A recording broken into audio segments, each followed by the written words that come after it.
America আমাদের উপরও poultry মারতে পারে যে কোনো সময়। এদের কমান্ড স্ট্রাকচার এতটাই ডিসেন্ট্রালাইজ যে এদেরকে যে মানে কমান্ডার্সদেরকে আজকে মারতেছি, কালকে নতুন কমান্ডার্স পয়দা হইতেছে। আগে একটা ফাইটার জেট যেটা costs could be from the tense of millions to the hundreds of millions of dollars, মানে এটাকে অপারেট করার যে রিস্কটা ছিল, এখন তোমার এই অপারেশন সেম জিনিসটা you have like drone that is worth maybe $10,000 থেকে $20,000 এই একটা $100 million জেটকে উড়াই দিতে পারে। So we have to adopt a different strategy that makes আমাদের শত্রুর যে কোনো ভায়োলেশনকে এতটাই কস্টলি এবং এতটাই কমপ্লেক্স অ্যান্ড রিস্কি করে তোলা, so that they think 10 times before they approach or before they violate us. Geography এবং আমাদের যেই রিভারিন এবং ডেল্টাইক যে টেরেইন, এটা আমাদের জন্য মারাত্মক একটা ব্লেসিং ফ্রম গড। এই দেশকে দমন করা রাখা মোটেও ইজি না। আমাদের lack of leadership, lack of strategic leadership, যে কিনা পলিটিসাইজ না, যে কিনা কোনো পার্টির জন্য কাজ না করে দেশের জন্য কাজ করে।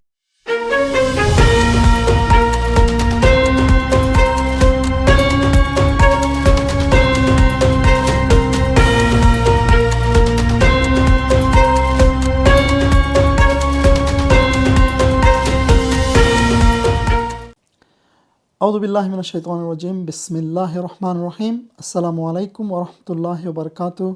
স্বাগত জানাই আমাদের আজকের আপোষহীন বার্তায়। আজকে আমার সাথে আছেন একজন বিশেষ অতিথি, Khalid. It's his debut in our platform and it's my absolute pleasure to have him. Assalamu alaikum Khalid, how are you? Wa alaikum salam, alhamdulillah, I'm good. How are you today? Alhamdulillah, very good. জাযাকাল্লাহ খাইর খালিদ, আপনার সময় নিয়ে আসার জন্য। আজকে আমরা একটা special episode, যেখানে আমরা স্পেসিফিক একটা ব্যাপার নিয়ে আলোচনা করব। আমাদের গত এপিসোডে আমরা বর্তমান যে ইরান এবং ইউএসের মধ্যে যে যুদ্ধটা চলতেছে ওই ব্যাপারে আলাপ করছিলাম, এবং স্পেসিফিকলি বাংলাদেশের উপর কী ধরনের প্রভাব আছে, অর্থনৈতিক বা সিকিউরিটি বা সোশ্যাল বিভিন্ন এফেক্ট নিয়ে আলাপ করছিলাম। তো আজকে আমরা ওই তার ধারাবাহিকতায় হয়তো আমরা বাংলাদেশের যে সিকিউরিটি কনসার্নগুলি আছে ওই ব্যাপারে আলাপ করবো। Before I go into the discussion, obviously I have known you for a while. আমি আপনার সম্পর্কে আমার ধারণা আছে যে আপনার এডুকেশন বা ট্রেনিং বা এক্সপার্টিসের ব্যাপারে। বা before we start the episode, আপনি যদি এই ব্যাপারে কিছু বলতেন, just tell us for our audience little bit about yourself. আমি আমার আন্ডারগ্র্যাড করছি in politics and international relations from the UK, and I've also done my master's in national security studies from the UK again. My area of expertise is within strategic studies, security studies, national security, defense procurement, defense management, within that realm of things. Okay, so এটা বলার পর আর কি আর কোনো থাকে না, শব্দ থাকে না যে আপনি আজকে এখানে কেন আসছেন এবং আমরা কি বিষয়ে আলাপ করব। তো যেহেতু আপনি জানেন যে ইরান এবং ইউএসের মধ্যে যে যুদ্ধটা চলতেছে এটা চলমান, আমরা গতকালকে বা আজকেও শুনতেছি যে Iran is firing at UAE, এবং আমেরিকার একটা ভ্যাসেলের মধ্যেও তারা অ্যাটাক করছে, এবং the whole thing is ongoing. Moving the discussion to from our perspective, যেটা আমরা বলতেছিলাম যে বাংলাদেশের এই ব্যাপারে কোথা থেকে কনসার্ন হওয়া উচিত বা কী নিয়ে চিন্তা করা উচিত, সেই ব্যাপারে যদি আমরা আলাপ করতে চাই। দেখেন, আমরা দেখতেছি যে ওয়ার্ল্ডের মধ্যে আপনার আমেরিকার যে লিডারশিপটা ছিল, ইউনিপোলার যে লিডারশিপটা, এটা আস্তে আস্তে ইটস ডিক্রিজিং। তাদের সেই লিডারশিপের পজিশনটা তারা ধরে রাখতে পারতেছে না। অন দ্য আদার হ্যান্ড, তারা মানে এই ওয়ার্ল্ড লিডার যারা আমেরিকা, প্রিডমিনেন্টলি রাশিয়া, তাদের বিহেভিয়ারের মধ্যে there is lot of arrogance. America কয়েকদিন আগে ভেনিজুয়েলায় যায়, ওখানে তাদের হেড অফ স্টেটকে ধরে নিয়ে আসছে। কয়েক বছর আগে রাশিয়া কিডন্যাপ করে নিয়ে আসছে। কয়েক বছর আগে রাশিয়া ইউক্রেনের ক্রাইমিয়া দখল করে নিছে। তো দেখা যাচ্ছে যে দেয়ার behaviour is becoming more more arrogant এবং মোর অ্যাগ্রেসিভ, আনপ্রেডিক্টেবল। তো আমার মনে হইতেছে যে the world is moving more to a multipolar world. এখানে হয়তো প্রেডিক্ট করা যেতে পারে যে এই ট্রেজেক্টরিতে রিজনাল পাওয়ারগুলি হয়তো অ্যাগ্রেসিভ হয়ে যাবে। In our case which is India. আপনি জানেন কি না যে আজকে বা গতকালকে ইন্ডিয়ার মধ্যে ওয়েস্ট বেঙ্গলের যে নির্বাচন হয়েছে, ওখানে first time in the history আপনার বিজেপি ওইখানে পাওয়ারে আসছে। অ্যান্ড উই নো বিজেপির যে অখন ভারতের যেই প্ল্যান, প্রোগ্রাম বা চিন্তাভাবনা। So coming back to my question, which is like বাংলাদেশের এই ব্যাপারে তো সিকিউরিটি কনসার্ন থাকা উচিত, বা বাংলাদেশের কি ধরনের প্রিপারেশন আছে? যেভাবে ধরেন আমরা বলতেছিলাম Iran was able to fend off lot of the aggression from USA, বাংলাদেশের কি ওই ধরনের কোনো প্রিপারেশন বা চিন্তা ভাবনা আছে কিনা, বা বাংলাদেশের কারেন্ট সিকিউরিটি স্ট্র্যাটেজি বা পশ্চার, এই ব্যাপারে আপনার কি অ্যানালিসিস বা কি ধরনের মন্তব্য আপনার এই ব্যাপারে? I think আমার in terms of this rupture and এই যে চেঞ্জটা আসছে আমাদের এরাতে within the world, this is something যেটা ওয়ার্ল্ডের সব জায়গায় এখন মোটামুটি in terms of security and defense everyone has accepted যে this is the new reality. যে we are living in a multipolar world যেখানে আমেরিকার আগে যেই রুলস বেসড অর্ডারটা ছিল, লিবারাল রুলস বেসড অর্ডার, সেটা ব্রেটন উডসের পরে যেটাকে এস্টাবলিশ করা হয়েছে, এই সিস্টেমটাকে কমপ্লিটলি ইনভার্টেড করে now everyone is trying to take their best advantage of it. এখন আরেকটা জিনিস কি যে আমাদের কাছে অনেক especially with the case of America, it might seem as if they are behaving very unpredictably. But if you go back to their 2025 এর যেই national security strategy under Trump যেটাকে পাবলিশ করা হয়েছে পাবলিকলি, এটার ভিতরে there is a pivot to Asia which is mentioned, যে এশিয়ার দিকে নজর দেওয়া, অ্যান্ড অলসো ওয়ার্ল্ডের গ্লোবাল অ্যাটলাস হিসাবে যেই রোলটা প্লে করছে এতদিন আমেরিকা, সেটা ওপেনলি সবাইকে বলতেছে যে we will no longer play this role. Okay, and if you look in to the deeper aspects of it and connect the dots, যে একদিক দিয়ে আমেরিকা বলতেছে যে আমাদের ডিফেন্স ইন্ডাস্ট্রিকে আমরা বুম করতে চাই, আবার আরেক দিক দিয়ে বলতেছে যে আমরা দুনিয়ার কোনো জায়গায় যেভাবে আগে সোলজার বেসেস সব জায়গায় ছড়া রাখছি, এইভাবে আমাদের রিসোর্সকে আমরা ওয়েস্ট করতে চাই না। ওকে, So the best way around that for them is create chaos. Okay. And if you notice যে ভেনেজুয়েলার ক্ষেত্রে হোক and ইরানের ক্ষেত্রে হোক, they're one of the biggest tools that they want to use, যে because এখন আর আমাদের বেস বা ফরেন ট্রুপস আমরা ফরেন ল্যান্ডসে পাঠানোর মতো তাদেরও ইচ্ছা নাই, আমরাও পাঠাইতে পারতেছি না। To overcome this, they are now trying a new, not a new, but a refreshed way. সেটা হইতেছে এক একটা দেশের পপুলেশনকে মোবিলাইজ করা এগেনস্ট ইটসেলফ, যেটা আমরা ভেনেজুয়েলাতেও দেখছি, এবং ইরানের ব্যাপারেও দেয়ার ওয়াজ দিস ক্লিয়ার প্ল্যান যে সিভিল একটা আপরাইজিং ক্রিয়েট করে ওভারথ্রো করবে আয়াতুল্লাহ রেজিমকে, যেটা করতে পারে নাই।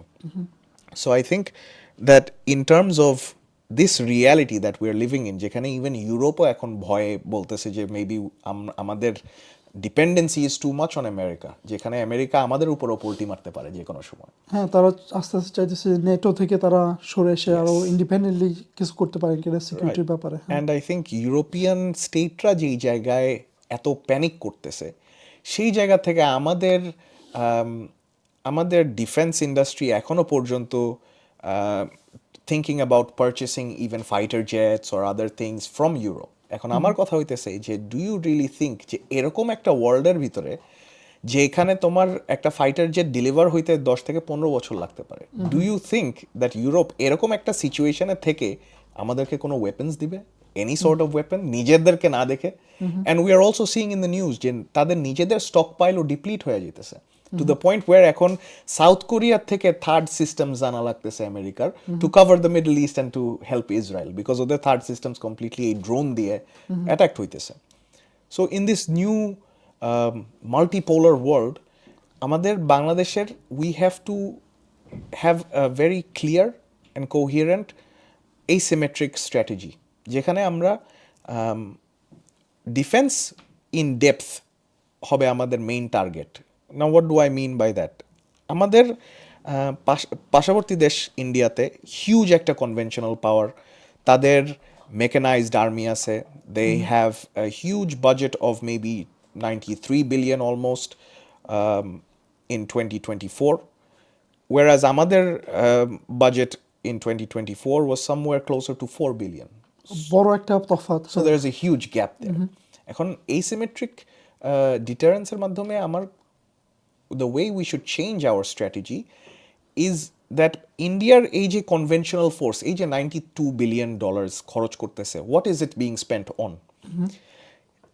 Most of it is being spent, around 65% of it or 70% of it is almost spent on foreign import of huge platforms, ডিফেন্সের প্ল্যাটফর্ম, সেটা এয়ার ডিফেন্স হোক, সেটা নিউক্লিয়ার সাবমেরিন হোক, সেটা ফাইটার জেট হোক, these huge heavy systems purchase করা।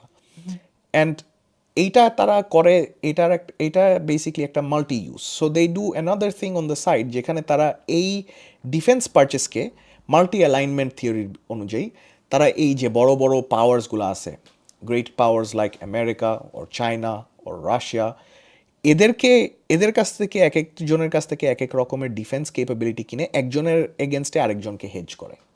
ওকে, This is something that India practices very well. And though that they have made তাদের defence policy and foreign policy অনেকটাই dependent on each other, যেটা একটা huge weakness হয়ে দাঁড়ায়।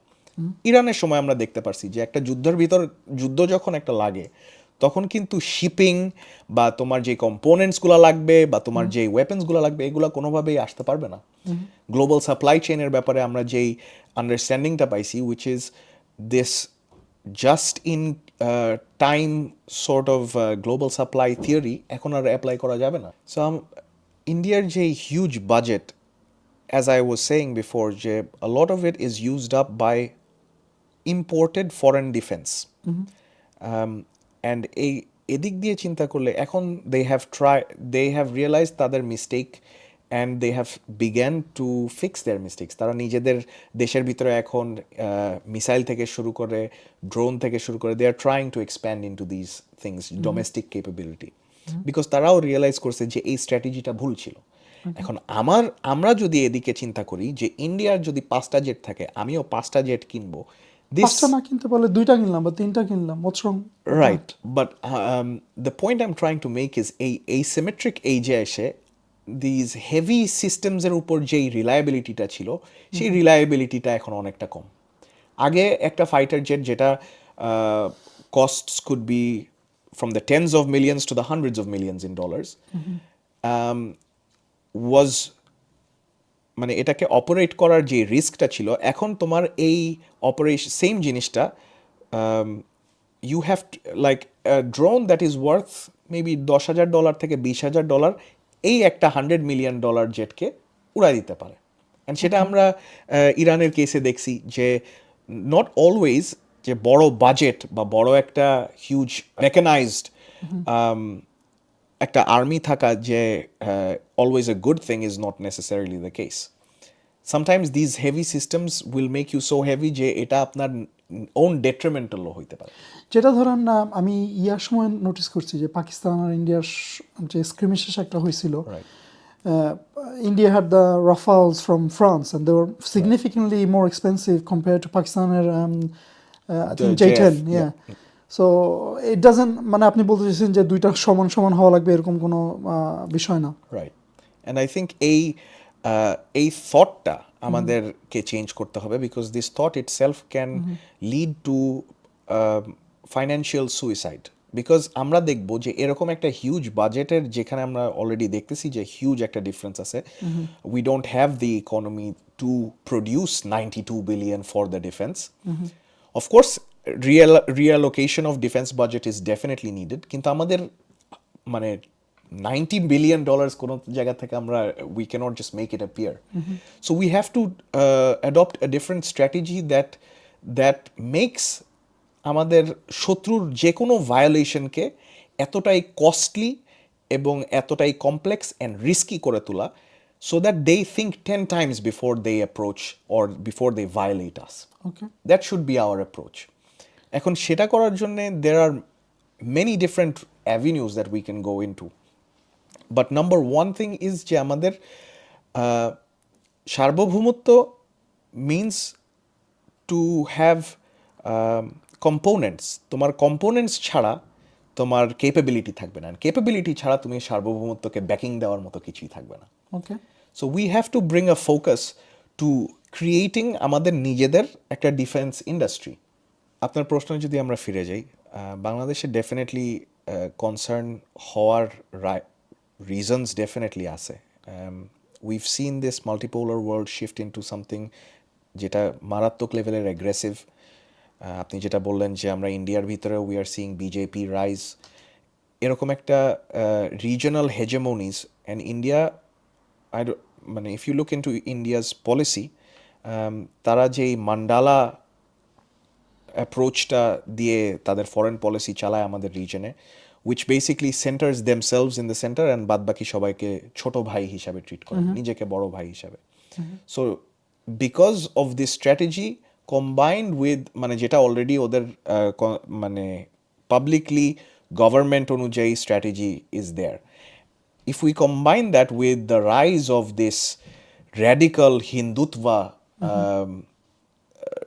Ideology, yeah. ideology that we are seeing in India, then it's definitely a big threat for Bangladesh, because this is the same level of aggressiveness and unpredictability that we see in Trump, that we see in Modi as well.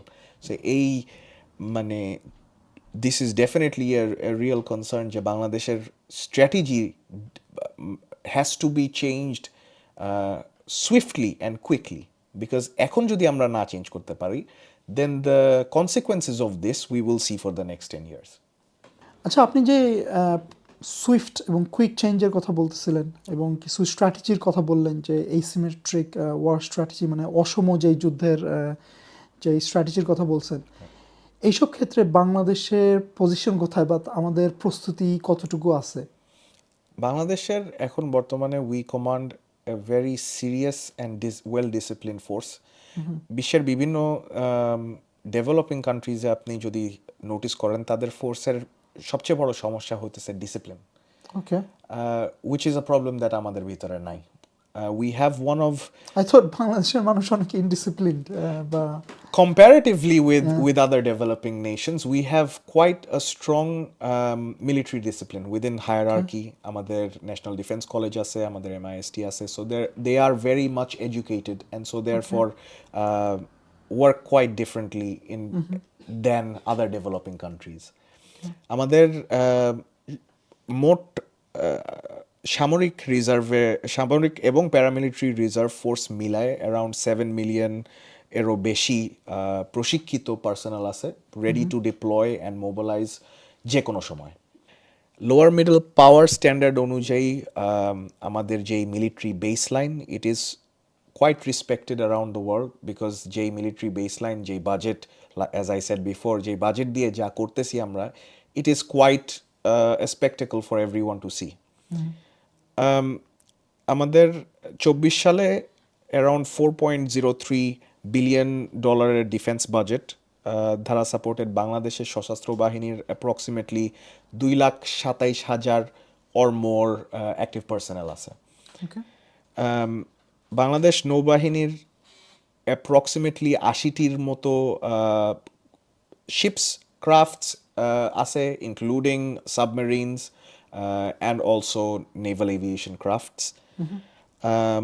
অন্যদিকে also আমাদের মিলিটারির বা সেনাবাহিনী যেটাকে বলা হয়, আমাদের সেনাবাহিনীরও broad একটা কম্বাইন্ড আর্মস আর্কিটেকচার তারা তৈরি করতে পারছে in the last few decades. তবে র্যাপিড মোবিলাইজেশন এবং ইন্টেলিজেন্সের একটা ইন্টেলিজেন্স অ্যান্ড অলসো আমাদের যেই এয়ার ডিফেন্স আছে, national air defence, these are some of our biggest weakness, যেগুলা অ্যাকচুয়ালি ছাড়া, যেগুলাকে ইমপ্রুভ করা ছাড়া বাংলাদেশ কোনো সময় একটা রিজনাল পাওয়ার হয়ে দাঁড়াতে পারবে না। সো আমাদের national air and defence network এমন একটা জিনিস যে আমাদের এয়ার ট্রাফিক এবং আমাদের এয়ার ডিফেন্স, সো ইন্ডিয়া যদি কোনো মিসাইল পাঠায়, কোনো ড্রোন পাঠায়, কোনো ফাইটার জেট পাঠায়, these are the first line of defence that you have to scan and to find this threat. We are in huge lacking এই জায়গাটাতে আমাদের one of the biggest conventional gaps, যেটা আমরা totally ready না for this. So Bangladesh কোনো দীর্ঘমেয়াদী conventional যুদ্ধর জন্য is not prepared in terms of everything that we have just discussed. So বর্তমান বাংলাদেশে বর্ডার স্কারমিশ বা ছোটোখাটো যেই সব disputes, internal security contingency problems, এগুলা জন্যে মোটামুটি prepared, but in terms of offensive war যদি আমাদের পার্শ্ববর্তী যে কোনো দেশ, মিয়ানমার অর ইন্ডিয়া, যে কোনো দেশের সাথেই আমাদের লাগতে পারে, যদি সেটা হয়, we are not capable to fight long term in that sense. So that is the picture of আমাদের বর্তমান রেডিনেস ইন টার্মস অফ আমাদের নৌবাহিনী, সেনাবাহিনী, এয়ারফোর্স, সবার বর্তমান যেই position and how capable they are to take on an offensive war.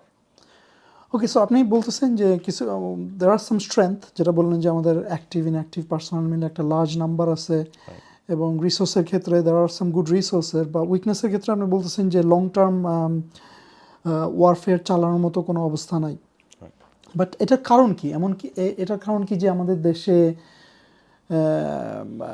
Is this a strategical thing, is this skill thing, যে আমাদের দেশে এই দক্ষতাগুলি নাই বা এই ধরনের স্কিলড পার্সোনেল নাই, বা এটা বাজেটের ব্যাপার নাকি, যে আমাদের এখানে বাজেট ইনক্রিজ করা লাগবে? এই ব্যাপারে কি বলবেন আপনি? So first, I think if we're talking about strengths, if we're talking about weakness, then we also have to bring up আমাদের strengths. So এখানের আমাদের strength যে শুধুমাত্র মিলিটারি ডমিনেন্সের ভিতর দিয়ে সেটা না, আমাদের স্ট্রেংথ আছে জিওগ্রাফিক্যালি। একটা মডার্ন ওয়ারের ভিতরে কয়েকটা লেয়ার থাকে of your defence, of how truly resilient আপনার স্ট্রাকচার এবং কান্ট্রি রিলি ইজ। জিওগ্রাফি এবং আমাদের যেই রিভারিন এবং ডেল্টাইক যেই টেরেইন, এটা আমাদের জন্য মারাত্মক একটা blessing from god. Okay, And also, because of this reason, India or even America at certain times, যদি কোনোদিন চিন্তা করে যে বাংলাদেশের উপর কিছু করবে, this is the first thing that stops them. ওকে, যে অনেকটা আপনি যদি আমেরিকার এবং ভিয়েতনামের যুদ্ধ যদি দেখেন, হিউজ মেকানাইজড আর্মি থাকার সত্ত্বেও আমেরিকা এই যুদ্ধটা জিততে পারলো না। Why is that? Because the terrain itself, the geography itself was not built for a huge mechanized army. তারা বিভিন্ন জায়গায়, they were stuck in places, their equipment was not made to function in these situations. The soldiers themselves were not acclimated to ওইখানকার যে environment. So there was so many different factors that come in. So বাংলাদেশের দিক দিয়ে geography and আমাদের যেই ডেল্টাইক terrain, this has been a blessing and has been our first layer of defense. আমাদের also যেই population, আমাদের একটা societal resilience. And হ্যাঁ, এটা নিয়ে অনেক সময় আমরা মজা ঠাট্টা করি যে বাংলাদেশি মানুষ actually so divided, but actually যখন আমি 24 সালের গণ অভ্যুত্থানের সময় আমি বাংলাদেশে ছিলাম, ঢাকা শহরে ছিলাম, এবং আমি দেখছি যে যখন জাতীয় মসজিদের ইমাম সহ প্রত্যেকটা থানার ভিতরে একটা মানুষও ছিল না, ল অ্যান্ড অর্ডার যেটাকে আমরা বলি in security and defence, law and order বলতে কিছুই ছিল না, and everything sort of broke down. এরকম একটা পরিস্থিতির ভিতরে বাংলাদেশের জনগণ কি করলো? তারা পাড়ায় পাড়ায় নাইট শিফটে সবাই একজন আরেকজন ড্রাইভ করে একজন আরেকজনকে পাহারা দেওয়া শুরু করলো। মুসলমানরা যায় হিন্দুদের টেম্পল প্রোটেক্ট করা শুরু করলো। দের ওয়াজ দিস হিউজ রেজিলিয়েন্স। মসজিদের স্পিকার দিয়ে চুরি হইতেছে কোথায়, ডাকাতি হইতেছে কোথায়, এটা অ্যালার্ট দেওয়া, এবং পুরা সোসাইটি, মানে this is what we call total defence mindset. যে একটা দেশ যখন তোমাকে অ্যাটাক করবে, this is your first line of defence, your people and their mindset. তাদের মাইন্ডসেটই যদি থাকে যে you know we have to defend our people, আমাদের জনগণকে রক্ষা করতে হবে, আমাদের দেশকে রক্ষা করতে হবে। Exactly, and that is the mindset that will stop problems from coming further in. And specially এখনকার যুগে আমরা যেহেতু দেখতে পারতেছি যে conventional war is not as effective as before, যেখানে ইভেন আমেরিকার মতো দেশ এত মেকানাইজড পাওয়ার, এত মিলিটারি সুপার পাওয়ার থাকার সত্ত্বেও, they have not been able to remove this regime in Iran. And তাদের একটা ভায়াবল রুট ছিল যেটা তারা পারসু করতেছিল, which was through civil uprising, to the point where এখন তাদের স্ট্র্যাটেজিস্টরা বলতেছে যে এইটা ছাড়া আমাদের আর কোনো ওয়ে নাই, বিকজ এদের কমান্ড স্ট্রাকচার এতটাই ডিসেন্ট্রালাইজ যে যে মানে কমান্ডার্সদেরকে আজকে মারতেছি কালকে নতুন কমান্ডার্স পয়দা হইতেছে and they are still doing everything that they are suppose to be doing autonomously so এই ডিসেন্ট্রালাইজড নেচার অফ থিংসে it's very hard for any country to attack a country যেখানের population itself is socially resilient and এটা একটা signal দেয় আমাদের আশেপাশের দেশ এবং অ্যাডভার্সারি শত্রু দেশ যদি কোনো থাকে তাদেরকে একটা হিউজ সিগন্যাল দেয় যে এই দেশকে দমন করা রাখা বা এই দেশকে প্যাসিফাই করা মোটেও ইজি না. So that's a big strength, definitely. Yes. And I think that is one of our strengths যেটা আমরা নিজেরাও টোটালি রিয়েলাইজ করি না যে আমাদের ভিতরে এই স্ট্রেংথটা আছে. আপনি দুনিয়ার বাদবাকি জায়গায় যেখানে রেভলিউশনস হয়েছে সেখানে যে দেখতে পারবেন যে what actually happened in those places and how different Bangladesh was from that to the point where এখনও পর্যন্ত বিভিন্ন থিঙ্ক ট্যাঙ্কস চ্যাটাম হাউসেও বাংলাদেশ এবং 24 সালের যে গণ অভ্যুত্থান and what sort of impact this had on the rest of the world এগুলো নিয়েও কথা হইতেছে. সো আই থিঙ্ক আমাদের societal resilience is a huge strength. Also আমাদের ইকোনমিক বেশ কিছু স্ট্রেংথস আছে যেটা is a strength but is something that we are not utilising enough. And primarily, if you ask me, it is due to lack of proper strategic leadership. Things like আমাদের যেই বিশাল বড় একটা export of RMG sector. We are a huge part of the economy, of the global economy in that sense. 24 থেকে 25 সাল fiscal ইয়ারে প্রায় $39.35 billion এর বেশি এক্সপোর্ট হয়েছে বাংলাদেশ থেকে in terms of clothes, in terms of garment sector. And this huge amount of share that we have in all of these other economies, we are not weaponizing. We are not using the fact that এটা আমাদের জন্য একটা leverage. আমরা just দেখতেছি ও আমাদেরকে টাকা দিতেছে আমরা ট্রানজ্যাকশনালি জিনিসটাকে How does a nation মানে কিভাবে একটা জাতি এই ব্যাপারটাকে ওয়েপনাইজ করতে পারে?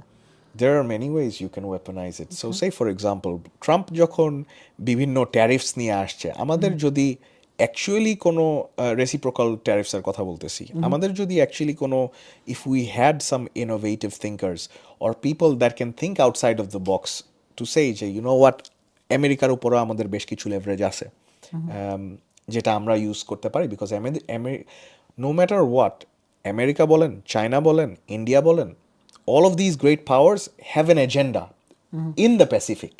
সবার ইন্ডিয়ার হইতেছে অ্যাক্ট ইস্ট পলিসি যেটা আমাদেরকে ছাড়া ওরা কোনো সময় বাস্তবায়ন করতে পারবে না. আমেরিকার হইতেছে পিভট টু এশিয়া যেটা ওরা গত বছরে ওদের পাবলিশ করছে. And for their pivot to Asia, Bay of Bengal is a huge important place because বর্তমানে যেসব ম্যারিটাইম সাপ্লাই চেইনস যেগুলো রান করতেছে থ্রু দ্য স্ট্রেট অফ মালাকাতে যদি চাইনিজ কোনো না কোনো রকমের if there is some sort of chaos যেটা আমেরিকা অ্যান্টিসিপেট করতেছে then all of that will be going through the Bay of Bengal rerouted straight through the Bay of Bengal. So আমাদের strategic position in terms of leverage huge লেভেলের leverage আছে. প্রত্যেকটা দেশের আমাদেরকে দরকার to implement there long term vision. So এখানে কাকে কার দরকার আই ডোন্ট থিঙ্ক আমাদের রাজনীতিবিদ বলেন বা পলিটিক্যাল ইলিট বলেন I don't think they understand this because তারা এতটাই লোকাল ডোমেস্টিক পলিটিক্স নিয়ে busy that they don't take a second to zoom out and say okay বাদ বাকি দুনিয়ার কি অবস্থা সেটা আগে দেখে এরপরে এদের সাথে আমেরিকা হোক আর চায়না হোক কিভাবে তাদের সাথে ডিল করবো that will be based on my analysis of the whole picture not just খণ্ড একটা picture. And right now, the way we are moving, আমাদের strategy has been very reactional. একটা সাইড এটা করলো আমরা ওই সাইডের অন্য সাইডের কাছে দৌড়ায় গেলাম যে আব্বা আমাদেরকে একটু হেল্প করেন. This has been the strategy that has completely distracted us from building our own defense capabilities, building our own sovereignty. Because একটা sovereignty সার্বভৌমত্বর মানেই হইতেছে capability. অ্যান্ড ক্যাপাবিলিটি যদি তোমার নিজের জেনারেট করার ক্ষমতাই যদি না থাকে বা ওই সিরিয়াসনেসটাও যদি না থাকে যে এটার একটা প্ল্যান করি তাহলে তো জীবনেও অ্যাকচুয়ালি কোনো এই যেই মাল্টি অ্যালাইন্ড এবং মাল্টিপোলার ওয়ার্ল্ডের কথা যে বলতেছি আমরা এই রিয়ালিটিতে Bangladesh will not be able to survive. Okay Khalid, I understand যে আপনি বলতেছেন যে আমাদের কিছু স্ট্র্যাটেজিক ও জিওগ্রাফিক্যাল অ্যাডভান্টেজ আছে, আমাদের population and many other things. কিছু উইকনেস আছে, যেটার মধ্যে ওয়ান অফ দ্য কি হইতেছে যে আপনি বলছেন আমাদের গভর্নমেন্টের যে স্ট্র্যাটেজিক্যাল থিঙ্কিং ওইটা ল্যাকিং করতেছে। But what about in terms of technology, যেখানে আমরা দেখতেছি Pakistan in partnership with China অনেক অ্যাডভান্স এয়ারক্রাফট এগুলি ডেভেলপ করতেছে। টার্কিতে আমরা জানি তারা ড্রোন টেকনোলজিতে ইজ ওয়ে অ্যাডভান্স, অনেক আগায় গেছে। তাহলে আমাদের ক্ষেত্রে আমরা কোথায় ল্যাকিং করতেছি? আমরা ওই টেকনোলজি, আমাদের নিজস্ব যে টেকনোলজি ওইটা কেন অ্যাডভান্স করতে পারতেছে না? আই থিঙ্ক আমাদের সবচেয়ে বড় ভুল ইন টার্মস অফ এতদিন ধরে যেটা করে আসছি, আমরা প্ল্যাটফর্ম কিনে আসছি এমনভাবে যে আমাদের যখন লাগবে, ওই যে যেটা বললাম in terms of just in time, যে আমাদের যখন লাগবে তখন আমরা অমুক দেশ তমক দেশের কাছ থেকে এই ডিফেন্স ক্যাপাবিলিটিসগুলো কিনে নিব। The problem with that is যে when you have no strategic leadership and গভর্নমেন্টের ভিতরে there is no coherence, long term একটা স্ট্র্যাটেজিক ভিশন থাকলে সে কী করে, সে চিন্তা করে যে আমি যখন এই ডিফেন্স প্রোডাক্টটা কিনবো আমি সাথে সাথে অলসো টেকনোলজি ট্রান্সফার, যেটাকে বলে যে প্রযুক্তি হস্তান্তর, I think so this technology transfer is definitely needed, because না হলে আমরা শুধুমাত্র হার্ডওয়্যার কিনতেছি and we are not even being taught যে এই টেকনোলজি আমরা যে এত টাকা দিয়ে কিনতেছি, it will just go down in a couple of days and there is no sort of, you have to buy it again from those people again. We have to get a service by those people as well. Service by those people, parts coming from those people. So আমাদের যে অ্যাপ্রোচটা in terms of how defense procurement last 50 বছর ধরে কেমনে চলতেছে, like in the beginning of a country, of course কিনা ছাড়া কোনো option থাকে না। I understand যে that was the strategy in the 70s, 80s, 90s পর্যন্ত। কিন্তু এতদিনে বাংলাদেশে we have seen, imagine this, যে আমাদের দেশে আমরা এত ফিনটেক, এত টাইপ অফ টেকনোলজি কোম্পানিজ দেখতেছি within Bangladesh that are completely moving in to the commercial sphere. So that means যে they have ready tested models, whether it's algorithmic, whether it's software, because এই জামানায় আপনি চিন্তা করে দেখেন যে ইভেন পাঠাও, একটা ride sharing app can play a huge part in national security. And আপনি জিজ্ঞেস করতে পারেন যে কেমনে পাঠাও ন্যাশনাল সিকিউরিটিতে, what sort of role do they play? These same sort of algorithms that is needed for logistics that Pathao uses, the same thing can be used in terms of war, when আমাদের logistics and tracking and movement, the same sort of algorithms that deal with this heavy load that Pathao is already using. So it's not like যে আমাদের তাদেরকে আলাদা কোনো টাকা দিয়ে আলাদা কোনো বেস তৈরি করে দিতে হবে, তাদের অলরেডি আছে। We have to learn to adopt and co-create. আপনি একটা গুড পয়েন্ট রেজ করছেন in terms of Pakistan co-creating with China. তারা তাদের জেট, তাদের ইভেন নিউক্লিয়ার যেই সব weapons, they work together very closely in a lot of ways. এখন আমাদের problem is not with talent, because বাংলাদেশের ভিতরে আপনি যদি এখন দেখেন 20 to 30-year-old আনএমপ্লয়েড হিউজ একটা ডেমোগ্রাফিক আছে।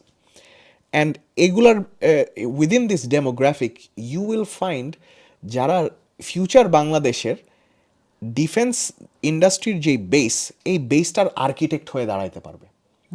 বাট ওই ভিশনটা থাকা লাগবে ফ্রম পলিটিক্যাল ইলিটস। ওই ল্যাক অফ ভিশনের কারণে আমাদের MIST, এরপর BSM, RAAU, এরকম টাইপের institutions, military institutions who deal with aerospace, engineering, aviation এবং ডিফেন্স রিলেটেড আরও কিছু টেকনিক্যাল সাবজেক্টস নিয়ে they deal with. And we have আমাদের naval and aviation maintenance expertise is there. So আমরা কিন্তু রিপেয়ার করতেছি, আমাদের নিজেদের শিপরা রিপেয়ার করতেছি। We have all of the people there. In terms of the private industry, in terms of the private education sector, যদি আপনি চিন্তা করে দেখেন, কয়েকদিন আগে AIUB recently showed they have launched their own AI lab, AI supercomputing lab. এখন আমার কথা হইতেছে যে why is Bangladesh defense not using this? Why are they not going into partnership? আমরা এই দেশে দেখতাম কি যে হয়তোবা Oxford college or MIT or something has come out with this new innovative tech. গভর্নমেন্টও একটা গ্যারান্টিড দিয়ে রাখে যে আমাদের ডোমেস্টিক ডিফেন্স প্রোডাকশনের থেকে যদি আমরা যে কোনো একটা capability same cost or less than the cost of outside থেকে যদি আমরা পাই, আমরা গ্যারান্টিড তার কাছ থেকে কিনবো। এই সেফটিটার থেকে ইনোভেটার্সরা in the west feel safe যে আমার government will take it as long as it's good. So finish প্রোডাক্টরা they put their efforts into it. বাংলাদেশে আমরা কি দেখি? We have seen so many innovators that have gone to west. চিটাগংয়ে বুলবুল নামে একজন আছে যে একটা গাড়ি বানাইছে, and if you see this car, it runs on everything from kerosene to petrol to diesel, and completely made by himself. Now আমি বলতেছি না obviously that this is the ideal way, but এরকম ইনোভেশনসদেরকে এরপর দিনাজপুরে there are a lot of school students যারা drone তৈরি করতেছে। বিভিন্ন জায়গায় আমরা দেখতে পারছি মিসাইল টাইপ অফ জিনিসপত্র, ওয়াটার প্রেশার, এরপর বিভিন্ন জিনিসপত্র দিয়ে this kids are experimenting. So interest definitely আছে ওখানে। আমাদের স্ট্র্যাটেজির ভিতরে একটা হিউজ চেঞ্জ আনতে হবে, সেটা হলো যে আমাদের ন্যাশনাল সিকিউরিটির ভিতরে যে অ্যাক্টার্সগুলো আছে, we have two assign these actors in our society. Education is a huge, so educational institutes play a huge role in this. যেটা আগে বলতেছিলাম যে দ্য পাবলিক প্রাইভেট পেন্টাগন যেটাকে বলা হয়, গভর্নমেন্ট, এডুকেশন, টেলিকম এবং ক্রিটিক্যাল ইনফ্রাস্ট্রাকচার যারা maintain করে, এদের ভিতরে টেকনোলজিক্যাল সেক্টর এবং মিলিটারি, এই পাঁচটা মিলায় একটা কোহিরেন্স এবং হারমোনি অনুযায়ী একসাথে ক্যালকুলেট করে চলতে হবে। নাও দিস ইজ ইউজুয়ালি যে কোনো দেশের ন্যাশনাল সিকিউরিটি স্ট্র্যাটেজি এই কাজটা করে, যে আমাদের ডিফেন্স লং টার্ম যেই স্ট্র্যাটেজি এবং যেই বাজেট, এগুলো সব কিছুকে আমরা synchronously how can we create a coherent one thing that drives all of this together. আমাদের দেশে পলিটিক্যাল লিডারশিপের অ্যান্ড ওয়াই ইজ ইট যে আমাদের দেশ এটা করতে পারে না? বিকজ আমাদের দেশের পলিটিক্যাল ইলিটস, সেটা যে কোনো দলই হোক, তাদের ভিশন হইতেছে short term. Because I studied politics, আমি অ্যাটলিস্ট এতটুকু বুঝতে পারছি যে তাদের থট প্রসেসটা হইতেছে ইলেকশন সাইকেল বেসড। সো 3 বছর পর পর মিষ্টি কথা বলে মানুষকে যা বুঝ দেওয়া যায় দিব, 4 বছর পর পর আমরা পল্টি নিব। This is usually the case, and or there main priority is always যে আমার পলিটিক্যাল পার্টির সার্ভাইভাল, নট দেশের long term goals or long term strategic plans যে আমি যদি ক্ষমতায় নাও থাকি সামওয়ান উইল কাম এন্ড এটাকে স্টিল ইমপ্লিমেন্ট করতে থাকবে বিকজ এটা সবার ভালো। এরকম একটা পলিসিও কেউ তৈরি করতে পারে নাই in that sense of long term vision in recent times. And the reason for that is because politicians think in very minute, যেটা বললাম যে in 4-year cycle, and কোনো সময় আমরা এরকম শর্ট টার্ম ভিশন হোল্ডারদের থেকে লং টার্ম স্ট্র্যাটেজিক প্ল্যান যদি আনেও, it will be very much polluted. So আপনার কথা বুঝাইতেছি যে once again it goes back to যে আওয়ার ভিশন, আমাদের লিডারশিপ, পলিটিক্যাল লিডারশিপ, তাদের যে লং টার্ম কোনো চিন্তা ভাবনা নাই এইসব ব্যাপারে। এমন না যে আমাদের দেশে দক্ষতা নাই বা দক্ষ লোক নাই, তাদেরকে জাস্ট ইউটিলাইজ করা হইতেছে না। Right, and it comes down to, আপনি যদি কোনো সময় অর্কেস্ট্রা দেখে থাকেন, একটা অর্কেস্ট্রার হাজারটা ইনস্ট্রুমেন্ট থাকে, অ্যান্ড এই সবগুলাকে একজনের কন্ট্রোল করতে হয়। The person, the maestro who is controlling এই অর্কেস্ট্রাকে কন্ট্রোল করতে হবে, that person who is আমাদের দেশে in the case of our country it's the PM. এখন PM নিজেই যদি পলিটিসাইজড হয়, তাহলে এই অর্কেস্ট্রা, তোমার অর্কেস্ট্রার ভিতরে বিভিন্ন টাইপের মানুষ আছে, বিভিন্ন demographics, people even with different political beliefs. How will you give this coherence if you don't have a long-term vision? What is binding your orchestra together? তুমি orchestrate করবা কেমনে? আমাদের ইনস্টিটিউশনস আছে কিন্তু অর্কেস্ট্রেশন নাই। Very interesting point. Just continuing along, মানে এই ধাঁচের প্রশ্নের মধ্যে আরেকটা প্রশ্ন থাকে যে বাংলাদেশের যে ইন্টেলিজেন্স, এটা মনে হয় যে সামওয়াট নন এক্সিস্টেন্ট। যেখানে আপনি দেখেন ইন্ডিয়ার রয়ের এত সুনাম, পাকিস্তানের যে ইন্টেলিজেন্স এজেন্সি তাদেরও অনেক রেপুটেশন আছে। ওয়ার্ল্ড ওয়াইড তো উই নো MI5, MI6 বা FBI বা CIA, তাদের যে ইন্টেলিজেন্স অবভিয়াসলি আমরা জানি এগুলি ওয়েল রিনাউন্ড, অবভিয়াসলি জায়নিস্ট স্টেটের মোসাদ। বাট আমাদের এখানে মনে হচ্ছে এটা অলমোস্ট নন এক্সিস্টেন্ট। এই ব্যাপারে আপনার কি বিশ্লেষণ? এখন আমাদের ইন্টেলিজেন্স যখন আমরা চিন্তা করি in terms of what is an intelligence agencies main purpose, একটা ইন্টেলিজেন্স এজেন্সিজ মেইন পারপাস আমরা যদি ওয়েস্টার্ন ওয়ার্ল্ড দেখি বা বাদ বাকি সব দুনিয়ার দিকেও যদি আপনি দেখেন, একটা ইন্টেলিজেন্সের মেইন কাজ হইতেছে এক্সটার্নাল থ্রেটসগুলা অ্যানালাইজ করা অ্যান্ড ফোকাস করা, যে আমার দেশের বাইরের থেকে যত সব থ্রেট আসবে এগুলাকে ম্যানেজ করা। This is their number one priority. And then slowly down the line domestic intelligence services, so আমেরিকাতে FBI আছে, আমাদের দেশে হয়তো বা NSI বলে এটাকে, বিভিন্ন দেশে বিভিন্ন নাম আছে। So the domestic intelligence service usually deals with domestic threats, but that also foreign থেকে যেই থ্রেটসগুলো আসে এবং ডোমেস্টিক ক্রাইম রিলেটেড যেসব থ্রেটস। এখন আমাদের ইন্টেলিজেন্স কিসের উপর ফোকাসড? আমরা যদি if you take a zoom out lens and you zoom out and you truly look at the picture, আমাদের ইন্টেলিজেন্স বিজি ইনওয়ার্ড ফোকাস হওয়া নিয়ে। ওকে, কীরকম এটা? অ্যান্ড এদের স্ট্রাকচারটা ইজ বেসিকলি যে ওই যে it all leads back to the same political system, যে লিডারশিপ যদি ইন্টেলিজেন্স চিফকে সিলেক্ট করে তাহলে সে কোনো সময় তার বিরুদ্ধে যাবে বা তার পলিটিক্যাল ভিউজের এগেনস্টে কেউ যাবে এরকম কাউকে সিলেক্ট সে করে না। So therefore intelligence becomes heavily politicised. Intelligence চিফও এদিক দিয়ে চিন্তা করে যে PM যদি কিছু দেখতে চায় সেটাই তাকে দেখাবো, যেটা দেখতে চায় না সেটা এক্সিস্ট করলেও আমি হাইড করে রাখবো, বিকজ তাহলে তো সে আমাকে বলবে যে দিস ইজ মাই ফেইলিয়ার।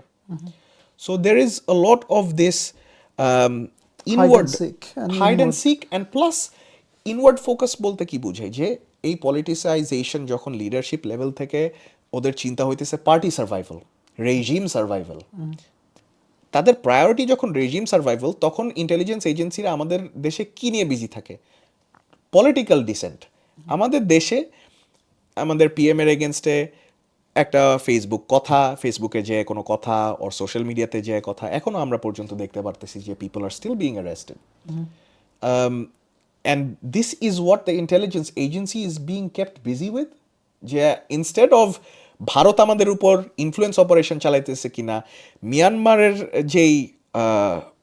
যেই হিউজ লেভেলের সিভিল ওয়ার এটা আমাদের চিটাগং হিল ট্র্যাক্সের উপর স্পিল ওভার করবে কিনা, there is no priority of intelligence in any of these fields. আমরা কি দেখি? Intelligence is more busy with political dissent.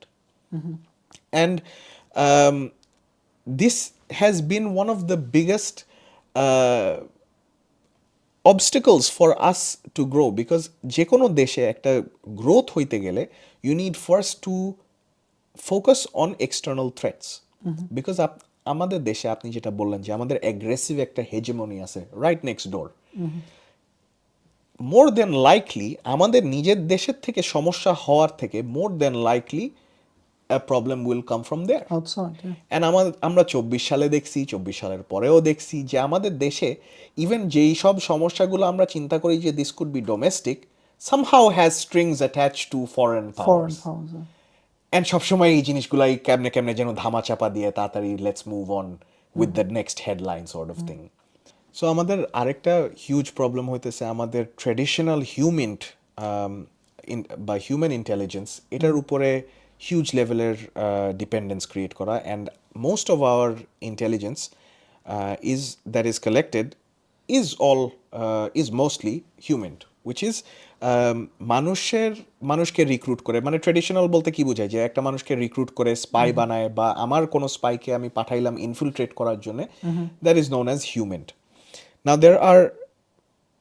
there are approximately 9 other categories of intelligence এখন পর্যন্ত যেগুলোকে ক্যাটাগরাইজ করা হয়, among which signals intelligence, imagery intelligence, যেগুলা signals intelligence is মানে যে কোনো ইলেকট্রনিক সিগন্যালস থেকে র সিগন্যালসগুলোকে ক্যাপচার করে ক্রিপ্টোগ্রাফারের মাধ্যমে এগুলাকে ডিক্রিপ্ট করে টু আন্ডারস্ট্যান্ড যে what is the encryption behind it and what messages are being Saint.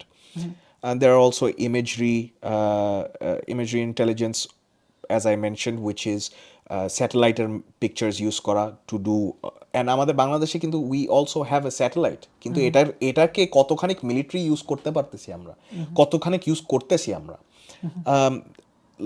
that is also a huge strength that we have that is being underutilized.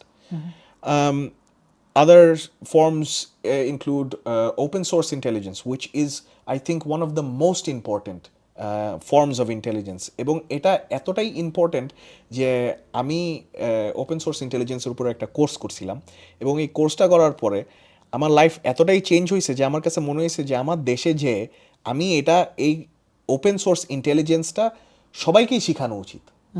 Y is this? Because এখন যেই deceptive দুনিয়াতে আমরা থাকি, যেখানে main stream media বলেন বা YouTube influencer বলেন, everyone is trying to feed you their own version of propaganda.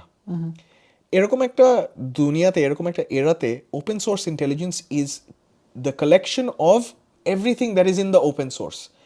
And এখন আমরা এমন একটা এইজে থাকি যেখানে everything is open source online. You can find AIS tracking data for ships. You can find flight tracking data for every single flight, including military flights. There are so many other open source data.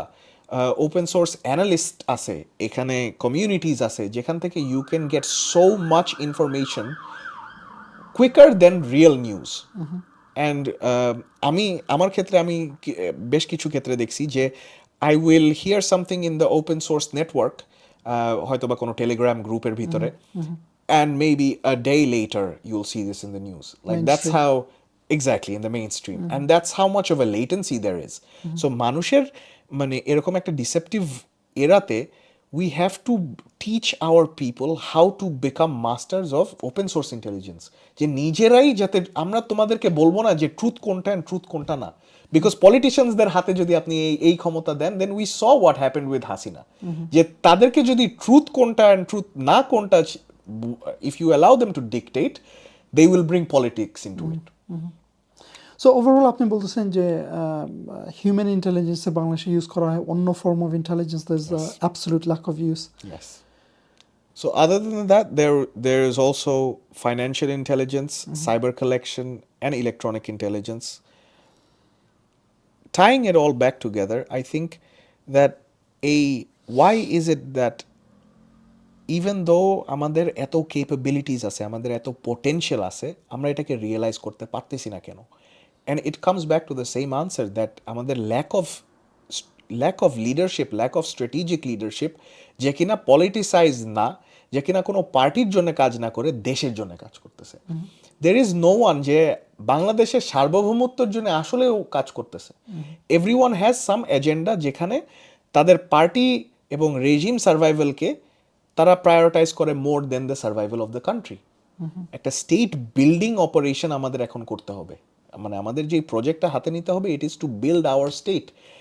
এরকম একটা project যখন আপনি হাতে নিবেন, you can't rely on politicians to do this, because আমরা দেখছি last 50 years ধরে আমাদের দেশে কিভাবে every time that we come close to development, somehow we manage to fall back. And it's all to do with political leadership. আমাদের society এখন এতটাই সচেতন হইতে শিখছে অ্যান্ড হয়ে গেছে যে এই সব মানে party politics is now, everyone is fed up, which is Y এই দুই রাজনৈতিক দলের, এবং অফকোর্স জামাত ইসলামও অলসো ইনক্লুডেড ইন দেয়ার, এই তিন রাজনৈতিক দলের যে রং মাখামাখির খেলা, I think everyone who is watching right now would pretty much agree with me যে everyone is fed up of this system. But আমাদেরকে অল্টারনেটিভটা কেউ প্রেজেন্ট করতেছে না, অনেকটা এরকম লাগে। ওকে খালিদ, আজকে এই পর্বের শুরুতে আমরা আলাপ করতেছিলাম যে world is becoming more of a multipolar world, যেখানে একটা দেশের নেতৃত্ব আর থাকতেছে না। এখানে China is a big power, America একটা বড় পাওয়ার, রাশিয়ার অনেক ইনফ্লুয়েন্স আছে। সো দেখা যাচ্ছে world is becoming more and more unipolar. এখন আপনিও বলছেন যে মাল্টিপোলার, সরি, এবং আপনিও বলছেন যে বাংলাদেশের জিওগ্রাফিক লোকেশন বা এটার স্ট্র্যাটেজিক লোকেশনের কারণে এই সব পাওয়ারগুলিরই সামওয়াট কিছু না কিছু ইন্টারেস্ট আছে আমাদের দেশের উপরে। আমেরিকার ইন্টারেস্ট আছে, ইন্ডিয়ার ইন্টারেস্ট আছে, চায়নার ইন্টারেস্ট আছে, রাশিয়ার ইন্টারেস্ট আছে। তো এখন আমাদের চিন্তার বিষয় হলো যে আমরা কার সাথে যায় সংযুক্ত হবো, বা কার সাইড নিব, কার হাতটা যায় ধরবো, বা কার সাথে বন্ধুত্বের সম্পর্ক থাকবে। সেখানে বাংলাদেশ কিভাবে আর কি পজিশন করবে নিজেকে। অ্যালং উইথ দিস, যে আমাদের তাইলে ফরেন পলিসি কী ধরনের হওয়া উচিত। উই বাংলাদেশের এখন জানেন যে বাংলাদেশের কারেন্ট ফরেন পলিসি হয়েছে যে আমরা সবার সাথে আমাদের বন্ধুত্ব থাকবে, which is literally impossible. So আপনি বুঝতে পারতেছেন যে আমি কী বলার চেষ্টা করতেছি। তো এই ব্যাপারে যদি আপনার কোনো মন্তব্য থাকে বা কোনো অ্যানালিসিস থাকে। Thank you for the question. I think আমাদের সবচেয়ে বড় ভুল ধারণা যেটা আগেই ভেঙে ফেলতে হবে ইজ দিস আইডিয়া অফ আমরা চায়নার সাথে সাইড করব, নাকি আমেরিকার সাথে সাইড করতে থাকবো, নাকি ইউকে সাইড করব, নাকি রাশিয়ার সাইড নিব, নাকি ইন্ডিয়ার সাইড নিব। দিস ইজ এ হিউজ, এই যে আমাদের চিন্তাধারা, আমাদের যেই strategy, we have to change it, our approach. What do I mean by this? আমাদের, as we've discussed today throughout the whole episode, that we have enough strategic leverage, we have enough assets, we have enough potential to not only non-align, যে কারোর সাথেই আমি align করব না, কিন্তু আমাদের নিজেদের একটা স্ফিয়ার অফ ইনফ্লুয়েন্স ক্রিয়েট করার পোটেনশিয়াল অ্যান্ড এনার্জি আমাদের আছে। We have that ability to do it. এখন the problem there is again with leadership and lack of strategic leadership. In terms of foreign policy, আমাদের we have to toe a very careful line, because as you pointed out, friendship with all is impossible to do. Especially if we are talking about a current era যেখানে America নিজেই বা বিভিন্ন Deshra, they're all just thinking about their own interest. So why is it that আমরা যখন কোনো দেশের সাথে foreign trade agreement বা ডিফেন্স ট্রেড এগ্রিমেন্ট যখন আমরা করি, তখন we don't take our interest as priority? Why is that the case? আমাদের foreign policy has to become very much towards our interest, tailored towards our interest. এখন আমরা dialogue will always be there in terms of if there's trade, if there's ways to align with someone, but it has to be based on our self-interest first. যে আমাদের ইন্টারেস্টকে যদি serve করে, then we can go into this and further discuss how we can make this deal. Like I said before, যে আমরা হয়তোবা কোনো একটা ডিফেন্স প্ল্যাটফর্ম কিনতে চাই কোনো দেশের থেকে, how can we make this even more strategically valuable for ourselves? আমরা এমনভাবে ডিলটাকে পুট করব যে technology transfer has to be given, আর না হলে আমরা কিনবো না তোমার কাছ থেকে। টেকনোলজি ট্রান্সফারের মাধ্যমে আমার লোকাল ডোমেস্টিক মার্কেটসকে আমি এটা দিয়ে ট্রেন করব, অ্যান্ড উইদিন 10 to 20 ইয়ার্স আমার এই জিনিসটাকে জেনারেট করার ক্যাপাবিলিটি নিজের ডোমেস্টিক মার্কেটে নিয়ে আসবো। This is what strategic vision is. But আমাদের বর্তমান ফরেন পলিসি যে অবস্থায় আছে, it will only harm us in long term, because আমরা যদি if we, and on the basis of everything we've discussed today, আমরা বুঝতে পারতেছি যে we are entering a multipolar world যেখানে aggressiveness and might is right is returning, hard power is returning. So সেই জায়গায় আমরা যদি চিন্তা করি যে আমাদের alliances is important 100%, কিন্তু আমাদের মানে ফ্যান্টাস্টিক্যাল একটা আইডিয়া যে সবার সাথে বন্ধুত্ব করব, enemy with none, is totally unrealistic, very out of touch with reality. And not only is it out of touch with reality, but এরকম চিন্তাধারা যদি আমাদের পলিটিক্যাল লিডারশিপের ভিতরে থাকে এবং পলিটিক্যাল ইলিটসদের ভিতরে এটা যদি ফার্দার থাকে, this will hurt us a lot more in long run, because ইউরোপে এবং ওয়েস্টার্ন ওয়ার্ল্ডে এই জিনিসটা অলরেডি রিয়েলাইজ করছে।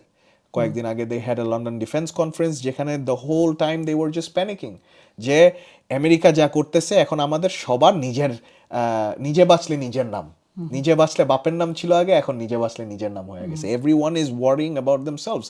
So why is it that এরকম একটা সময় যেখানে Europe, the west, and everyone who has some level of understanding is focused on themselves, কিন্তু Bangladesh is still putting everything else's interest before our own, our politicians' interests, their political parties' interests, কিন্তু আমাদের জনগণের যে interest is never being put first.